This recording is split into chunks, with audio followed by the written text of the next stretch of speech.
দেব না।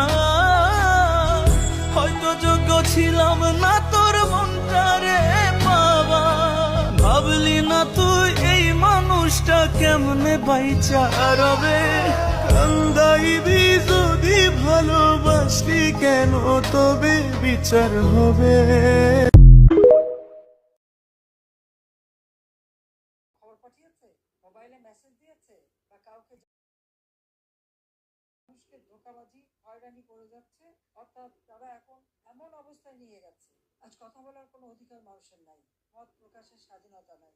আমার খুব অবাক লাগে যারা আওয়ামী লীগ আমলে ইচ্ছা মতো লিখতে পারতো, কথা বলতে পারতো, টক শো করতো, ইউটিউব আসছিল, কতটুকু ব্যবস্থা বা কি বিরোধিতা আমরা করেছি। কিন্তু আজকের অবস্থাটা কি? মত প্রকাশের স্বাধীনতা এটা আর বাংলাদেশে নাই।